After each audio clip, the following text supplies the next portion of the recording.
What is up, YouTube? Want to make a video talking about this. This is a Hunter x22 stock.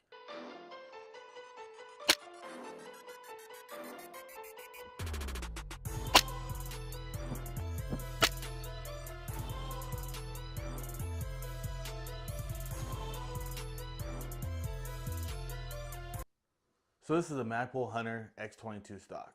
And I want to make a video talking about what I like about it and what I don't like about it. What the application is that they want to get it for. If you're trying to get it just for a planking rifle, just to throw it in your truck or just to go have fun with, it's definitely a great stock to get. I definitely would suggest it. So starting off with the back of the stock, it is fully adjustable. Your length of pull is adjustable and your cheek riser is adjustable as well. And it's super simple to change out. It actually comes with a couple extra spacers for the length of pull. It comes with 2 extra spacers and it's super simple to put on. You pull out a couple screws, you pull out the buttstock, and there's a little slot. You just slide it back on the track and then put it back in, and then you screw it down. If you're gonna change your cheek rest as well, while that's off, you just pull off the cheek rest and you put a new one on.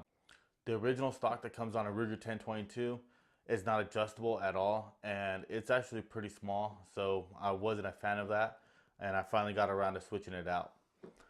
So for me, the biggest reason I like this stock is it's a great trainer for me. If you're like me and you have the Magpul Hunter 700 for your Remington, short or long action, this stock mirrors it really well. It uses all the same spacers and cheek riser and all that. It's fully interchangeable, and I believe it's the same one that goes on the shotgun as well, as far as the cheek riser. And I really like the way that the rifle feels with the pistol grip and everything else. It would be nicer to be have a little bit more vertical grip on it, but the way it is, it works out just fine. Another great feature about this stock is the way that they did the barrel channel. It is adjustable. You can either use it with a thin barrel, which comes on the rifle stock, or if you're going to upgrade it to a bull barrel, you do not have to get a new stock. All you have to do is, there's 3 screws in here. You pull the 3 screws out, the whole channel comes out. It's a plastic piece and it's 2-sided.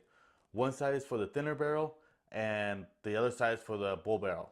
So you don't have to change out your stock. You don't have to sell it or try and do a different one or get an upgraded one. It's fully integratable, which is another nice thing about it. And also as well, it has the M-lock slots, so you can put the bipod on like I have here. This is the Atlas bipod with the American Defense QD mount. So I actually switched the same bipod between all 3 of my rifles depending on what I'm shooting at that time. So it makes life a lot easier just to have a Picatinny rail on it where I don't have to use any kind of adapters or anything like that. I can just throw it on. It takes a couple seconds just to flip it off of one rifle and throw it on another rifle.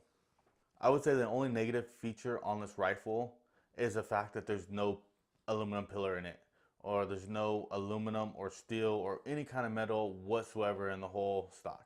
It's a completely fiber stock or a completely plastic stock. It doesn't flex easily. It is pretty stiff, and for being a 22, it keeps it light, which is nice. But that's where I ran into my problem, was I wanted to free float the barrel just to see how it would do free floated. And there's one set screw that holds this rifle together. And that was the other thing, that this stock does not come with the set screw. So you have to actually pull it out of your original stock that you get from Ruger and then use the same one in.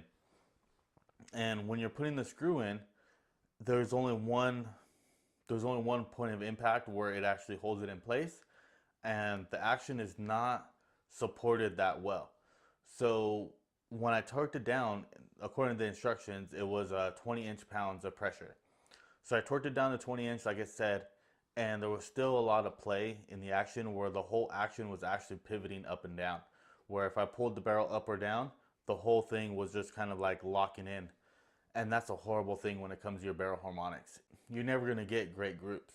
So what they do is they add in a barrel shim. And there's a little slot in the front right here that you put it in before you put your action in. And there's a set screw that comes up from the bottom. So when you put it all the way in, it makes no contact at all. and then you actually tighten the set screw in, which makes the barrel shim come up and it makes contact with your barrel. So after I figured the whole issue was going on with the barrel with action moving, I set that barrel shim in where it's just making contact enough where it takes the play out. So it's actually putting pressure upward on my barrel to keep my action from moving down, basically. So you cannot free float it and get a good result with that. At least with this one. I don't know if I have a bad stock, if it was just mine, or if they're all like that. If you do have one, please let me know. You can either message me here or on Instagram or Facebook. But that's where my biggest issue comes in, is not being able to free float it. And with using that barrel shim, you can adjust, depending on the amount of pressure you put onto it, it can change your groups dramatically. Just by playing with it, I was going between 1.5 inches at 50 yards down to 3/4 of an inch at 50 yards, just based on the amount of pressure that I'm using on that shim. I'm gonna play with it some more and see if I can get it down to 1/2 inch, because that's actually my goal for this rifle, is to try and get it at 1/2 inch at 50 yards and 1 inch at 100 yards. With all that being said, I do like the stock. It is a great stock. It's fun to play with. It feels nice in your hand. So if you're just looking for a stock to go out and plank with, just to get your kids shooting, just to go have fun yourself, I definitely would suggest getting the stock. It's a nice stock. If you're trying to go towards the precision world, this stock might not be the best choice you can make. There's definitely a lot other stocks out there that cost a lot more money. So I try to go the less expensive route, and this is where I'm at now. So I'm not going to get rid of the stock. I'm definitely going to keep it. I would like to make just to have a little rifle to take out, to have fun with, maybe shoot small critters, or you know, just to plank some targets with, shoot some clay pigeons. I hope this information helped you. If you liked the video, hit that like, please subscribe, and I'll have more videos coming forward.